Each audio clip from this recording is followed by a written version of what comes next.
and thank you for joining us. My name is Jennifer Hill, and I'm a biologist at the U.S. Fish and Wildlife Service's National Conservation Training Center, calling in from my home office. Prior to introducing our guest speakers, I would like to acknowledge that the National Conservation Training Center is located on the ancestral homelands of many indigenous peoples. Due to the painful history of forceful removal, we could not find a full account of the indigenous peoples who occupied this land that was taken from them. We are aware that many indigenous peoples traversed, cherished, and lived on this land. They include, but are not limited to, the Massawomack, the Iroquois, the Shawnee, and the Delaware. As we learn more about the indigenous peoples who had and continue to have relationships with this land, we better appreciate the good earth on which we work, live, and learn. We are committed to building and sustaining relationships by highlighting indigenous communities, offering indigenous-based webinars, and sponsoring programs and activities for indigenous youth. We encourage others to learn more about the land on which they work and reside. At any time during this presentation, should you have questions, please enter them into the chat, or you can email them to broadcast@fws.gov. If we don't get to your questions today, we'll do our best to follow up with you afterwards. Today, we are going to hear from Crystal Leonetti and Melissa Castiano about their roles as tribal liaisons for the U.S. Fish and Wildlife Service and the National Park Service.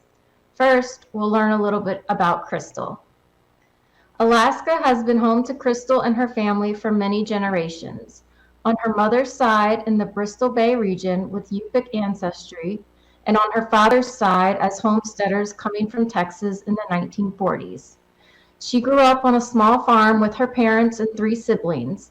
Crystal went to college at University of Idaho, hoping to become a high school teacher. She earned her Bachelor's of Science degree in agricultural education in 2000 and returned to Alaska to pursue a natural resources career at the U.S. Department of Agriculture's Natural Resources Conservation Service, a federal agency that helps private landowners apply conservation practices on their land. In August of 2010, Crystal began her job at the U.S. Fish and Wildlife Service as the Alaska Native Affairs Specialist. In her capacity there, she represents the Regional Director in Alaska Native Interest and coordinates and trains employees on the regional government-to-government relations with Alaska's federally recognized tribes. She has completed details in the Marine Mammals Branch, Migratory Birds Division, and the Pacific Islands Ecological Services Office. Crystal has written several policies on agency interaction with tribes and indigenous peoples for the Department of the Interior, the U.S. Fish and Wildlife Service, U.S. Department of Agriculture, and the Natural Resources Conservation Service. Conservation is a passion handed down to Crystal from her ancestors, which she takes seriously in all capacities. Crystal and her husband Ed have 2 daughters, Audrey and Gigi. Next, we'll hear about Melissa. Melissa is Dene from Northwest New Mexico. She is of the Mexican clan, born for the Sauk clan. Her maternal grandfather's clan is Red Running Into Water clan, and her paternal grandfather's clan is the Mexican clan. Melissa was born in Shiprock, New Mexico, and obtained a BS degree in wildlife science from the New Mexico State University. She began her career with the U.S. Fish and Wildlife Service in 2002 as part of the Student Career Employee Program and converted to a permanent employee in 2005. Recently, she accepted the role as the National Park Service Intermountain Region's Native American Affairs Liaison. Prior to her role at the National Park Service, she served as the Regional Native American Liaison for the U.S. Fish and Wildlife Service's Mountain Prairie region and providing leadership on tribal engagement and relations within the region and the U.S. Fish and Wildlife Service as a whole from 2019 to 2022. From 2015 to 2019, she served as the National Native Youth Climate Adaptation and Leadership Program Coordinator at the U.S. Fish and Wildlife Service's National Conservation Training Center. In this role, Melissa engaged with the next generation of Native youth conservation leaders through service programs and with partnering agencies and organizations. And from 2002 to 2015, she worked as a wildlife biologist with the U.S. Fish and Wildlife Service's Division of Ecological Services at the Southwest Regional Office in Albuquerque, New Mexico. In her free time, Melissa enjoys all things outdoors: snowboarding, hiking, backpacking, camping, biking, and running. She also enjoys working out, horror and sci-fi movies and books, and most of all, hanging out with her dog, Lieutenant Ripley. Crystal and Melissa, welcome and thank you both for joining us today. We'll start our conversation by asking each of you to share a bit about your life path that brought you to becoming a tribal liaison. Crystal, we'll start with you. All right, thank you, and waka, everybody. That means what's up in my Yupik language. Well, I was shaped by both the settler side of my family as well as the indigenous side of my family, and both of those worldviews have a deep care for and relationship with the earth. The indigenous people having that intense spiritual connection to place is what drew me closer to my roots. There's a picture of my great-grandma that maybe we can put on the screen, just showing kind of that landscape and how people live so close to the land. I was definitely destined for a career in conservation. That part was inevitable, but the tribal liaison part wasn't obvious until I realized that at NRCS, the agency I worked for was doing 10% of its work with Native landowners, which wasn't on par with the 97% of private land in ownership by Alaska Natives. So I felt disenfranchised by the education system and the federal agency I worked for, and I went sort of on a quest to learn as fast and as much as I could about my Yupik ancestry, the diverse cultures of Alaska, the history of land claims, and the structures of federal policy. Within 5 years, the agency was doing its business on par to the land ownership. And so the agency then created a position of tribal liaison, and I applied and accepted, and I was only in that role for a year and a half before applying for the job at the Fish and Wildlife Service. All right. Melissa, how about you? Oh, we seem to be having some audio issues. That was me. I had it on mute. Sorry. Just like Crystal said, basically it's rooted when you're young, and when I was a little girl, I was taught to respect the land and all the living beings, as we are only guests on Mother Earth, and we have to live with and not basically an ownership. And the way we categorize that, or what we say in what was taught to me, was like Hojo, which means like the balance and the harmony and the beauty among all of us that live here. So I think just getting interested when I was a kid, and also the after school program with Steve Irwin was definitely something that I thought was the coolest job in the world, and that's why I wanted to be something that was in the conservation realm.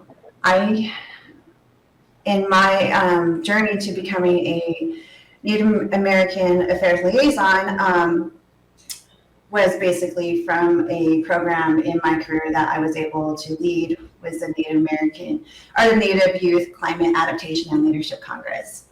That definitely reconnected me to my Native roots, appreciating who I am, and also what can I do in a bigger realm for a government agency, and met a lot of people such as Crystal and Scott, that is the U.S. Fish and Wildlife Service's National Native American Affairs Coordinator, really talking to me about this, the importance of being a Native American liaison, me just being like, this sounds an amazing opportunity for me, and also with the NICALC, that's the acronym for that, definitely pursued, or guest put me in that path to apply for the Native American liaison position in the Intermountain region, or in Fish and Wildlife Service, it's the Mountain Prairie region in Denver. And that also was something, because I was living on the East Coast, that I wanted to pursue on a regional level to see what I can do with the tribes and conservation of species within the Fish and Wildlife Service. So that was the beginning of my path to being a tribal liaison. I was in this position, or in that position, for about 3 years, and then the opportunity for National Park Service in their Intermountain Regional office had put out an announcement for a Native American Affairs liaison for the National Park Service. And I just thought maybe it would be a good opportunity, as far as me growing in this role, to check out another agency and see what I can do at a national park level. Awesome. Thank you both for sharing. And you both mentioned that your interest started at an early age, but I wonder, what were your initial reactions when you first learned about the role of a tribal liaison for the federal government? Kind of, when you learned about that role, how did you initially react to that? We'll start with Melissa. My initial reaction was like, do I really want that responsibility? It's hard enough to divide my Native identity with federal government roles, and also I didn't know if I had the level or the capacity to work as a Native American liaison, because they're kind of specialized positions, and it was really hard to get in that role. So I didn't know if I could actually do it. Like I said, the Native Youth Climate Adaptation and Leadership Program really gave me some empowerment and some, I guess, some courage and confidence to apply for a position. So I would say it seemed to me a little bit unattainable, especially the way I went about applying for the job and having to be qualified for the position. But that was kind of the initial reaction of that. I knew of the role when I first came into U.S. Fish and Wildlife Service when I was 17. And at the time, for the Southwest region, John Antonio from Laguna Pueblo was the Native American liaison for the region. And I remember him talking to me about the role, and I thought that was a big job, and it seemed very contentious.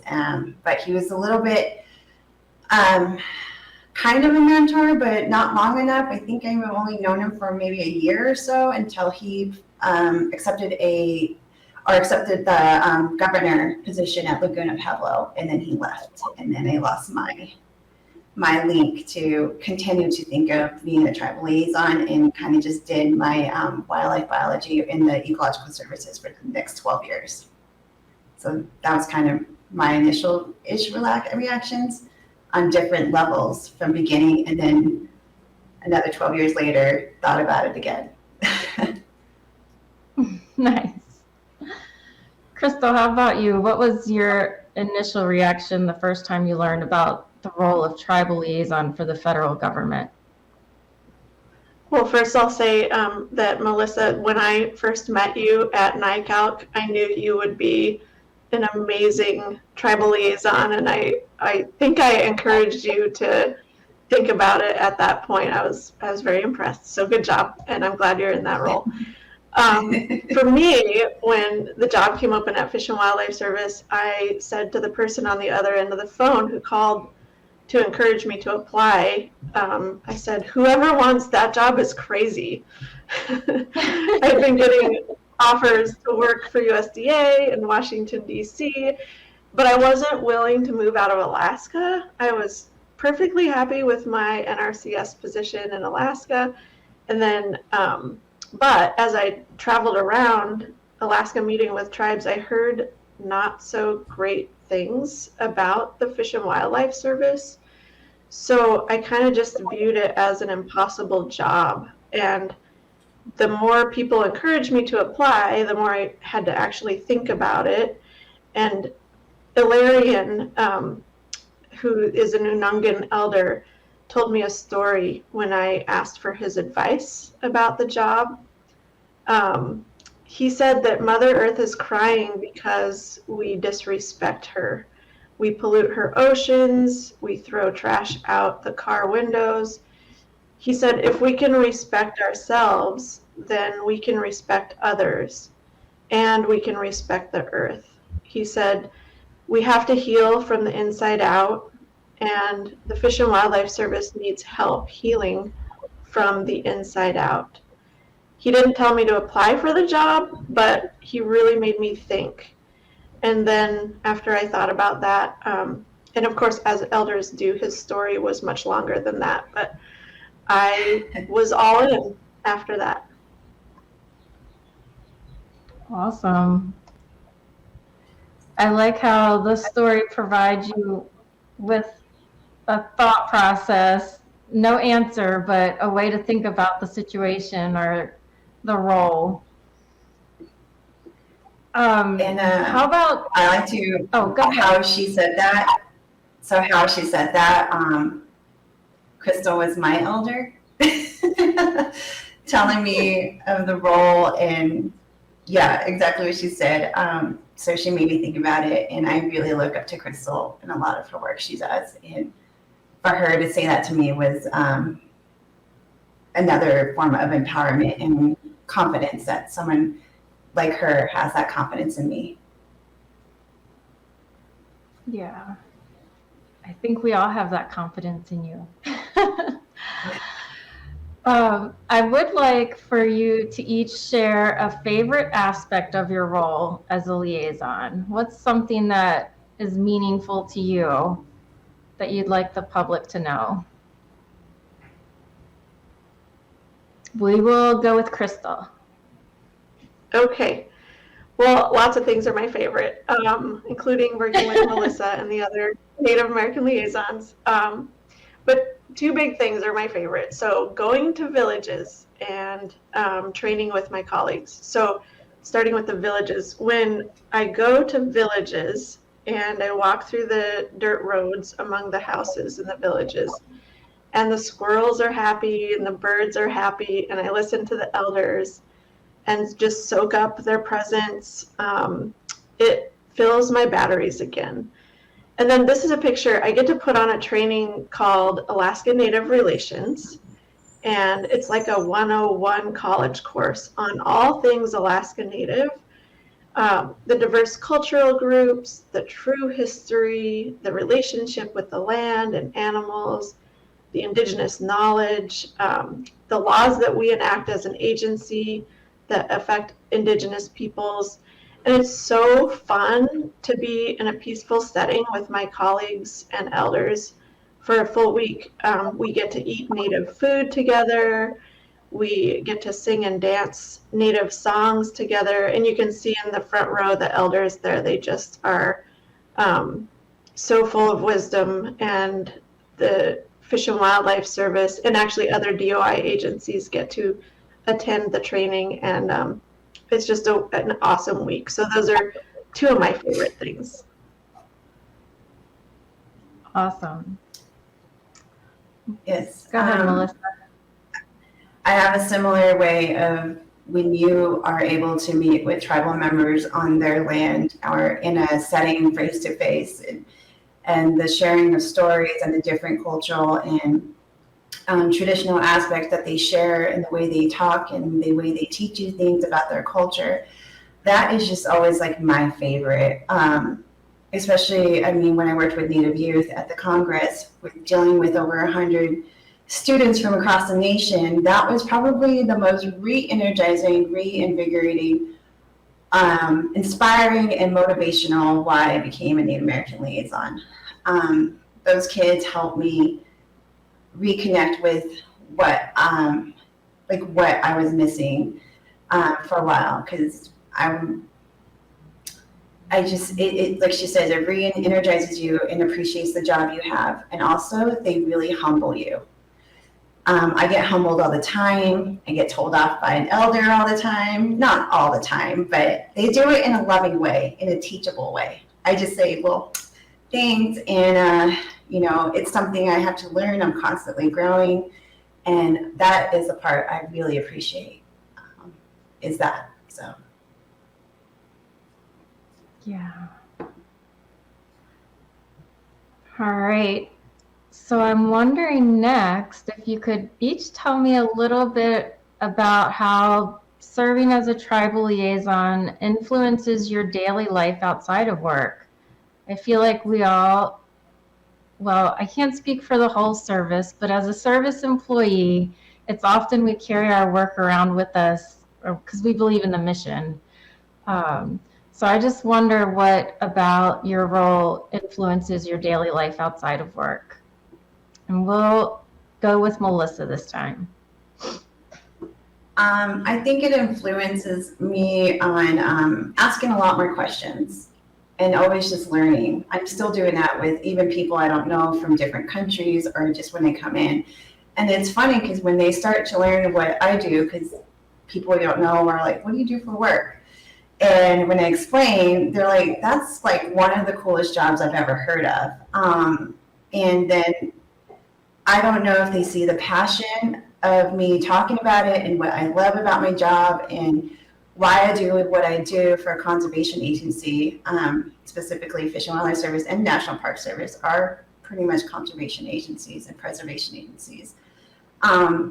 And that's the only reason why I went to National Park Service is because of the same kind of mission in a way.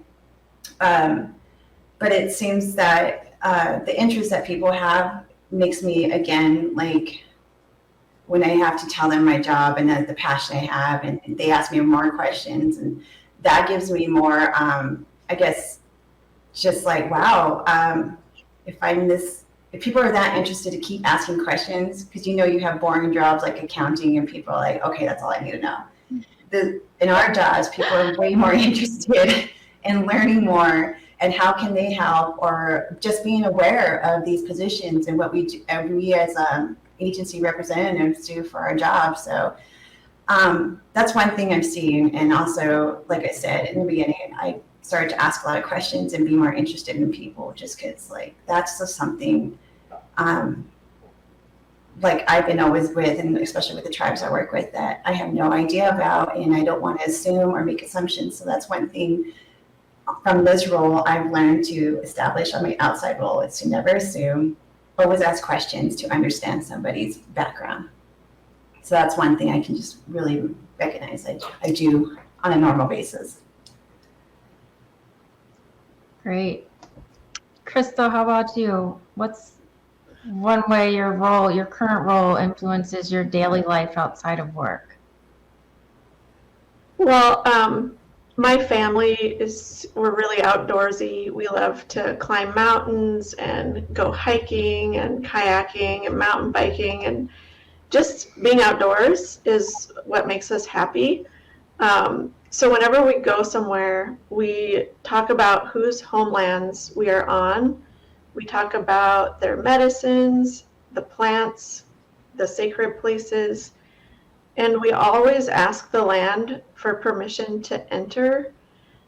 Those are things that I learned from elders during our training events, and I get to pass that along to my kids and nieces and nephews, and also my husband has applied the principles that we talk about of land relationship in his work as well, because he's a landscape architect, and so he designs places in the outdoors for human use, and can incorporate indigenous concepts into those designs, working with indigenous people, of course. So yeah, I think there are lots of ways, like Melissa said, to listen and ask questions, be curious, but that's kind of a couple ways that I apply my role out in my normal outside of work life. Super. It's awesome to hear that it trickles down to your loved ones or your community. That's nice to hear. So we talked a little bit about your favorite aspect of your role. But now I'm going to ask you, what do you find is one of the hardest aspects of your role as a tribal liaison? Crystal, we'll start with you. Okay, yeah, this is a good question. I would say because the federal workforce, it has a constant turnover. I'm always worried that someone will make a mistake. And so most of my colleagues at Fish and Wildlife Service come to Alaska to work for a few years and then they leave. And I have to teach the workforce things like, Alaska has unique laws. Our wildlife refuges are different in Alaska. Alaska people practice subsistence, not just because they want to carry on culture and tradition, but because it's necessary. Alaska is more than 2 times bigger than Texas. And no, we're not the last frontier. People have been here all along. Our footprints are everywhere. And you just can't see them because that's how well we take care of the land, et cetera, et cetera. Cultural mistakes can happen in the blink of an eye. And fixing those mistakes means rebuilding trust, which can take years. So it's imperative that my intelligent and well-meaning colleagues get trained up quickly.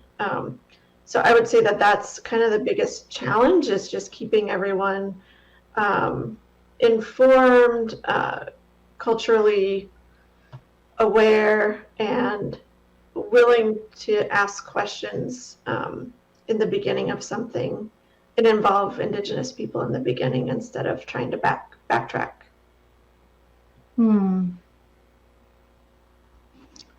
How about you, Melissa? Now? Yes. Anything? Okay. There you are. Nicely Okay, sorry done. about that. Welcome back. I know. I don't know why Alexa went off, so sorry about that. The question was, what do I find is one of the hardest aspects of my role? I would say the biggest aspect is balancing my Native identity with my federal employee status. It's really hard sometimes when you're handed down something from that made a decision higher up that you personally, because on your Native side, you disagree with. You have to still just do it, and it's really difficult to live with that sometimes. But when you're told that's a part of your job, you have to do it. But I think that is probably the one that really sticks with me a lot on some of those levels. But other than that, it's like, how do I figure out ways to, like Crystal said, influence, teach, train on those levels of how to think about that when you're making those decisions that we had nothing to be a part of. So I guess it's just something that. Can you hear me now? We can. Okay. Yeah. Yeah. So just going off what Crystal says, I think, but I feel like that adds to that aspect that she's talking about it too. But I think that's the hardest I try to deal with and try to think through to work better next time. When my Native side wants to come out and say what I think, but I know that I have to be within my my federal employee status, as my job entails, to see how I can think through those things better in the future. Yeah, I can totally see how that would be a challenge that you'd have to look at nearly every day. With the ways that policies and rulemaking come down. So kudos to you for doing that. So you've highlighted the hardest aspects of your role. Now I'm wondering if both of you could explain how you try to work through the tense history of the federal government's past relationships with Indigenous communities. how do you try to, I guess, be the change that we all hope to see? And we'll go with Crystal. All right. So I'm a big proponent of truth, reconciliation, and healing, which if you haven't heard of it, I encourage you to look it up. But we have to acknowledge the truth of our past mistakes of an agency and then reconcile them by apologizing in a genuine and official way and work alongside tribal partners as the healing occurs. It's a long process, it's hard. In 2018, this picture, we made an apology, the Fish and Wildlife Service, along with the Alaska Department of Fish and Game, made an apology to Alaska Native people. The joint apology was a healing movement to reconcile the past harms that were caused by the insensitive nature of the Migratory Bird Treaty Act, which was enforced by both the state and federal governments. And because of the law that outlawed spring and summer hunting of migratory birds, which that's when they're present in Alaska, people were literally starving. And because of that law, and they were punished by taking away their guns and even putting them in jail sometimes because they were trying to feed their families. So, yeah, the reputation of the Fish and Wildlife Service here can sometimes be negative. That's one story of many, because people do have a history and a current practice of living so closely in relation to the land and the animals. And those practices are not just practices, they are traditional laws enforced by elders, tribal leaders, and communities.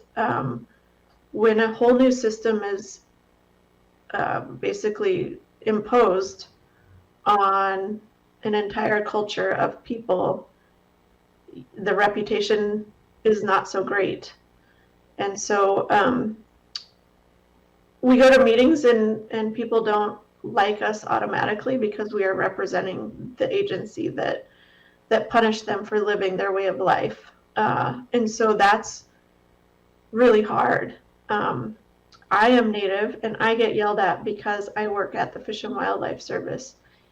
And I will say the reputation has changed a lot in the last 10 years due to efforts by agency leaders and people on the ground who really care and who really have made bonds and relationships with tribes in their area. So it's not a lost cause by any means. I think it's great that we are doing so much to heal both ourselves and our relationships.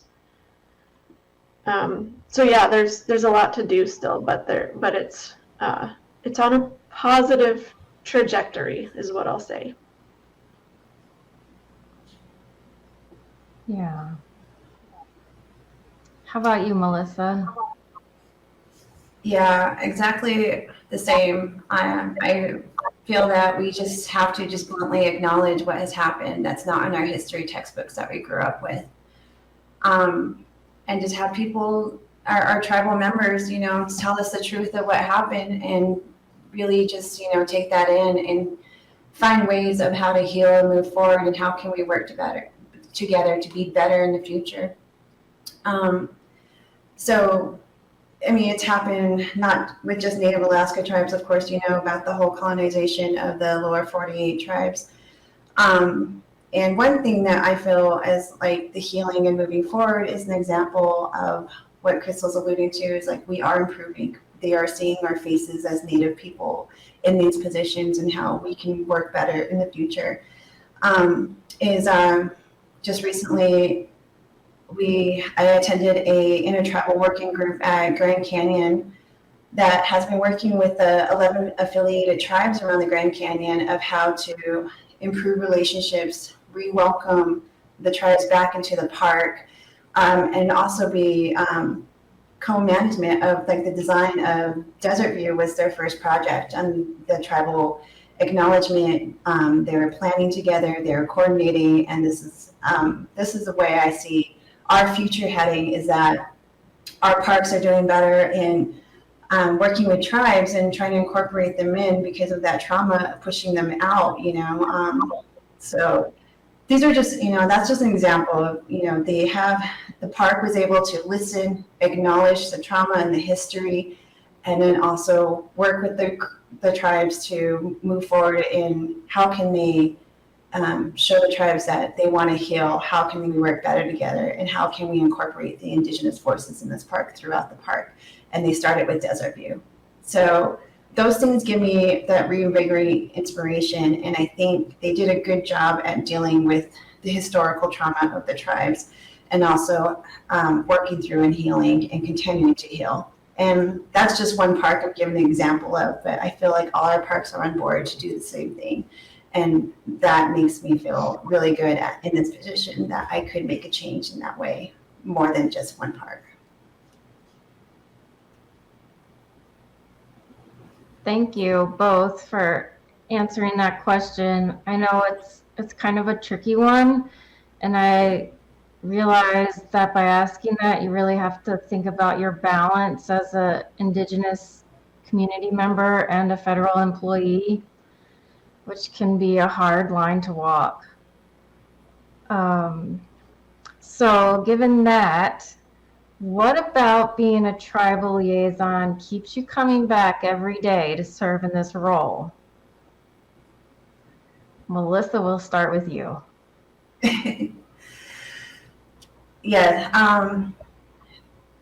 I feel like it's now, it was an innate calling, and I felt in a sense of purpose that brings me back. And also it's my responsibility. If I have this position now, and what can I do with it to create change within the federal government and create an example of what meaningful and productive and healing relationships look like in our work, and how that benefits both the agency and tribes. And also all the examples that I've talked about, working with tribes, healing, how can we do better? What are some ways we can work together in improving those relationships, such as like creative ideas, like the Desert View, what they did with the tribes there, and also when I was with Fish and Wildlife Service, the opportunity to get work with the National Bison Range and the CSKT, the Confederate Salish Kootenai tribes, and how to transfer that back to the tribe. And it happened. And that's one of the biggest things with that I'm proud of the Fish and Wildlife Service to do. And I'm proud of us. And so those are things that keep me coming back to make those big changes.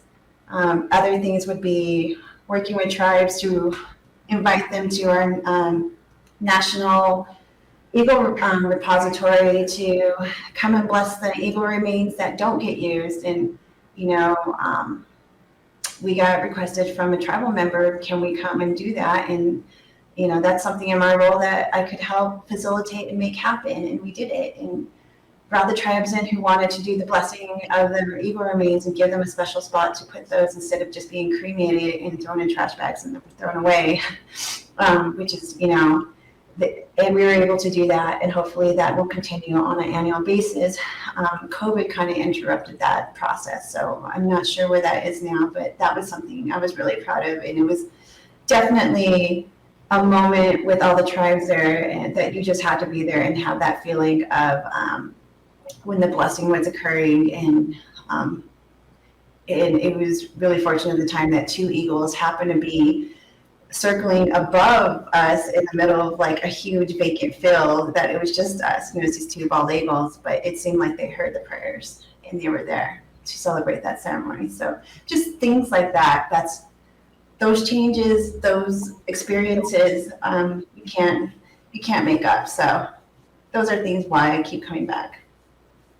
And Nice. Of course, the Native Youth Congress, and empowering and influencing our kids to have a higher education, and hopefully they will backfill our positions and see the importance of why they should get in these jobs, in these positions. So, Yeah. that's why I come back every day. How about you, Crystal? Well, I will just echo Melissa's, the conservation wins, the wildlife wins. When we see huge fluctuations in caribou populations and salmon populations and species of migratory birds, and then when those partnerships occur with tribes, and it's the tribal leadership that really brings a population back up, with like the Yukon Delta Goose Management Plan. It's the tribal leaders that are the ones providing the leadership to bring back a population, and it's incredible to watch and to see those plans come to fruition. And I would just also say that my ancestors inspire me every day.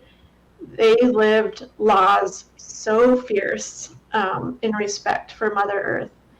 Our future generations, all of us, as related to one another as humans, they need us now, those future generations. And so I believe we have more to gain by being united in respect and reciprocity, while still honoring our unique and diverse identities. We are diverse, but we are also all related as humans. I'm just grateful to be here, and I ask the Creator for guidance and direction every day, because our work here is for Mother Earth. And that's a quote on the screen now by my Yupik elder, the late Dr. Rita Pitka Blumenstein. She was a traditional healer, and she worked with lots of people across Alaska to heal, but she always brought it back to Mother Earth. And so just ancestors and future generations, I think it is what keeps me going and gives me energy all the time. Thank you. So I have one more question, and then we'll go to the chat to see if folks have put any in there.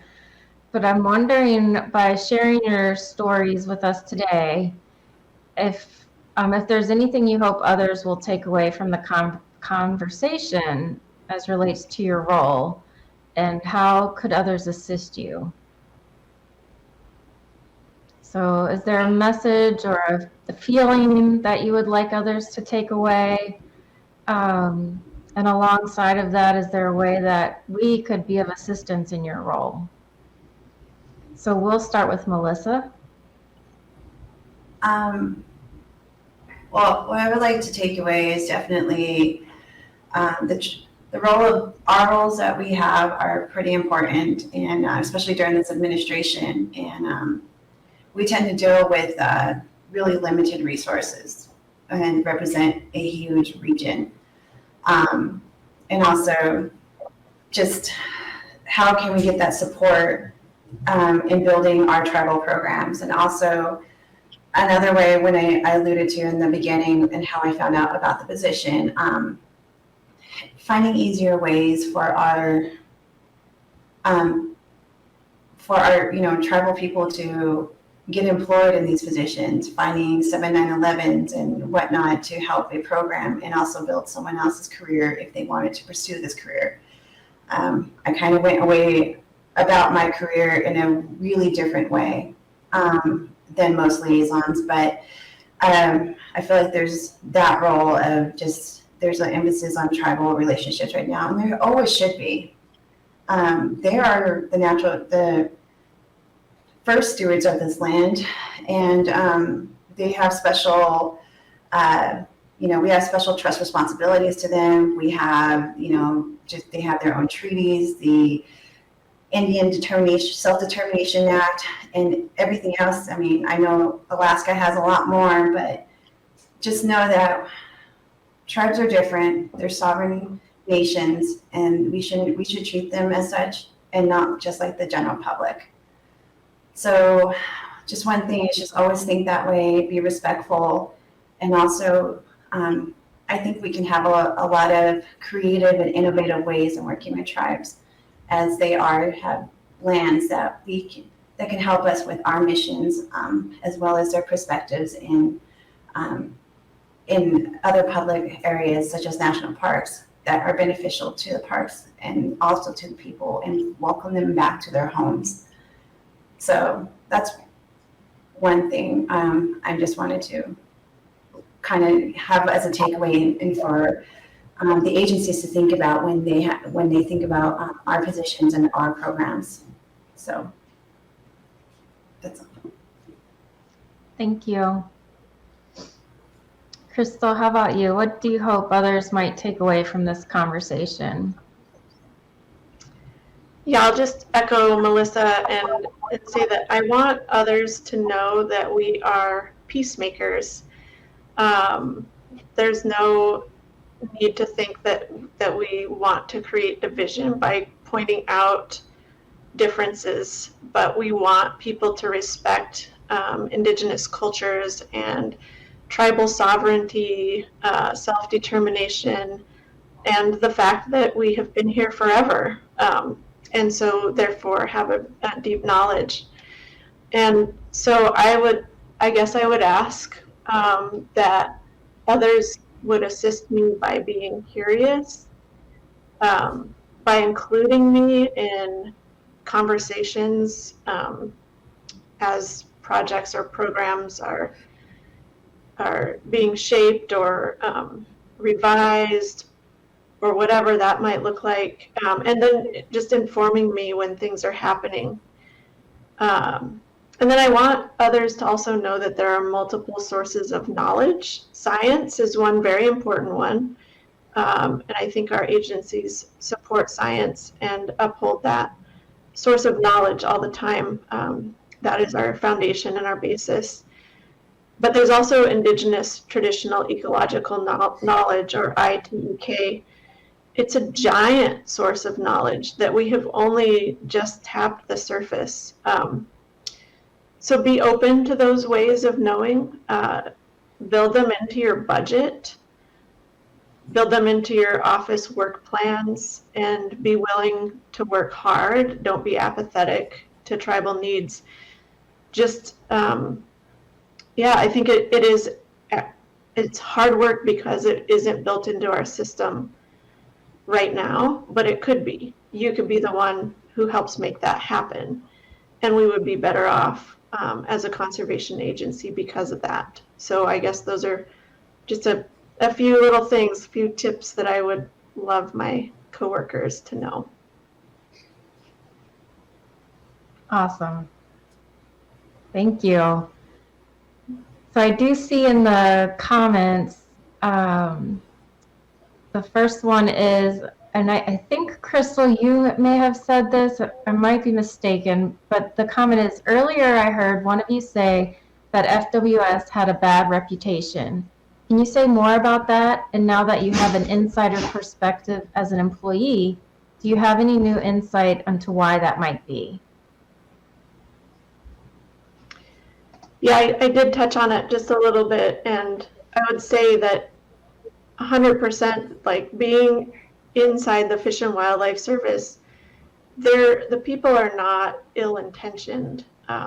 People come to their job with a good heart and a strong mind, and they seek to carry out the laws that are mandated to carry out. And when we come to that job only knowing one way of being in the world, because we are taught it through schooling and university and career training, that we simply carry out the job. But sometimes that can cause harm to other people. And so, but there are creative ways of getting around that. So I would say what I learned coming to Fish and Wildlife Service is that people didn't do things intentionally to hurt Indigenous people. But But now, I would say my colleagues know that sometimes the things we do could be harmful. And so we do our best to avoid that, and find win-win situations instead, because there is always a creative solution as we work with elders and work with tribal leaders to come up with ways of doing the job that we wouldn't think of on our own as an agency employee. So yeah, I think we can flip the reputation. It's going to take work, and we're definitely on the right track. Yeah. Another comment, which we've kind of addressed, the comment was, we're fortunate in my office to have a Native American program specialist. How can we support your positions more? And I think you both kind of highlighted or touched on that briefly in our previous question. So next we'll go to how do you two walk the fine line of being Native while simultaneously serving as a tribal liaison for 2 federal agencies? I think you've touched on this a bit, but maybe you want to elaborate. I'll leave the floor open. Oh, go ahead, I teased Melissa. Crystal about this before, but I was going to say I'm going to allude to my elder right now.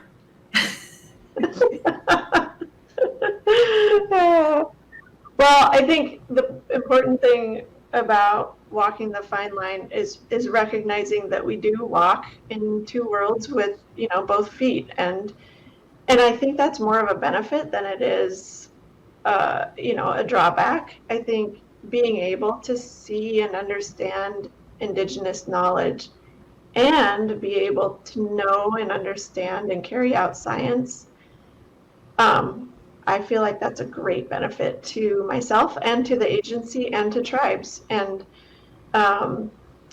so I carry a sense of humor all the time, because if I really looked at things or reacted to the way people sometimes can treat me for being Native, or for being an agency employee, depending on where you are and who you're talking to, I keep a sense of humor instead of taking it the wrong way.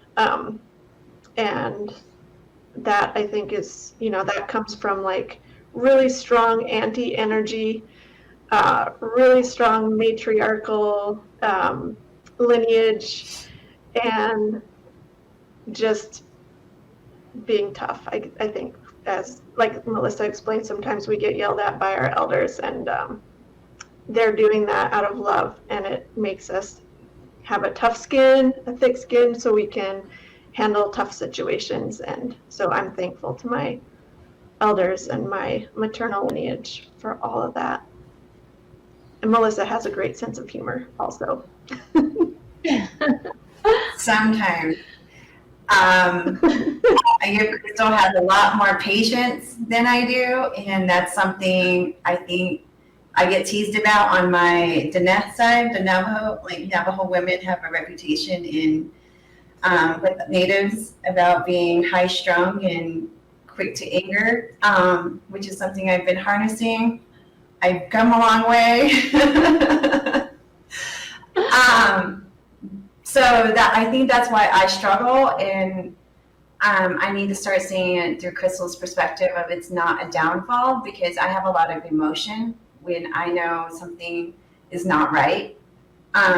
So I need to always kind of pull back from that a lot and reset, rebalance, and just remind myself this is not about me, and how I can try to make light of it and just be understanding and just, keep moving forward as much as I can. But yeah, I'm getting taught the ways to be more humble, more not so reactive to certain situations. But then again, I'll just blame my Navajo side and but try to do better next time. But like, I agree with what all the other things Crystal has mentioned already. But in the differences in our personalities, I am very self-aware about that. We have worked on it. and continue to work on it. But yeah, I just fully am on board with what Crystal has just said about that balancing act. Great.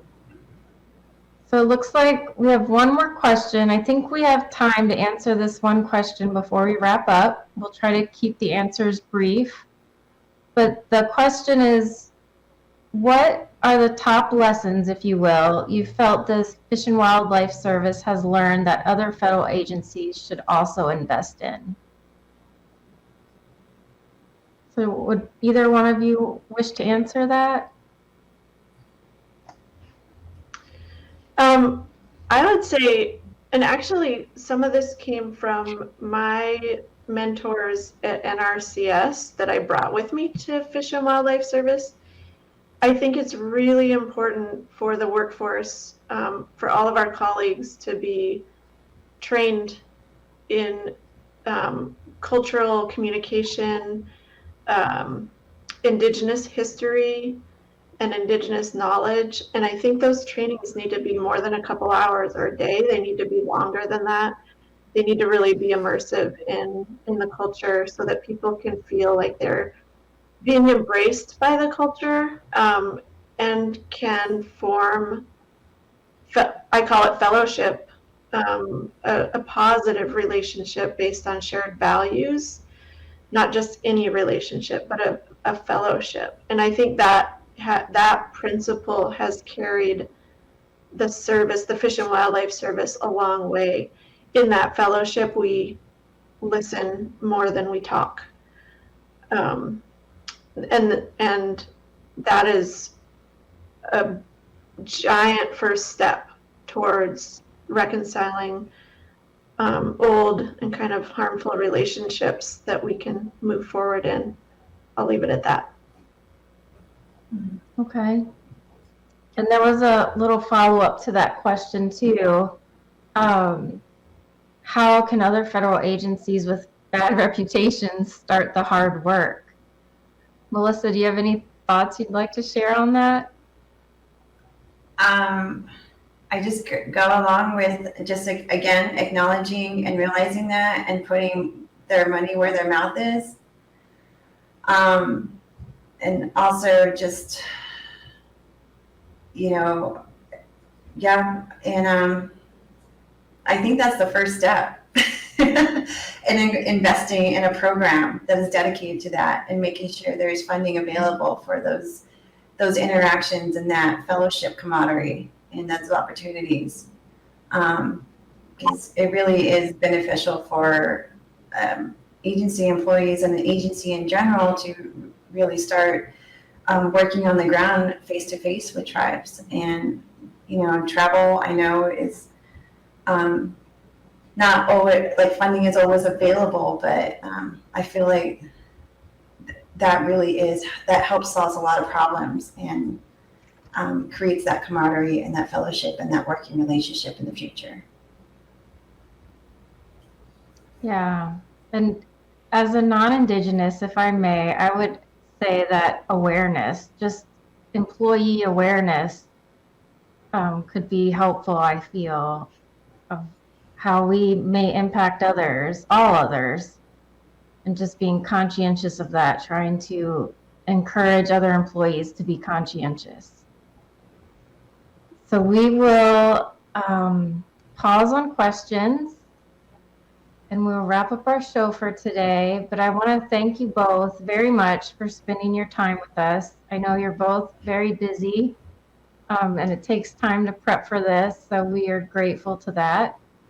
And I want to thank all the audience for attending today.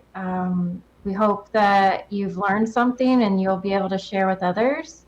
And we'd encourage you to join us for our next Indigenous Connections broadcast, which won't be until July. We're going to skip June. So July 20th at 3 p.m. Eastern Time, we'll see highlights of the Native Youth Climate Adaptation Leadership Congress, which Melissa talked on briefly today. So we'll encourage you to tune in then. And just as a reminder, each broadcast is recorded and available on NCTC's website. If you wish to learn about future broadcasts or to be added to the listserv, please just email me. It's Jennifer_Hill@fws.gov. Thank you all for joining today.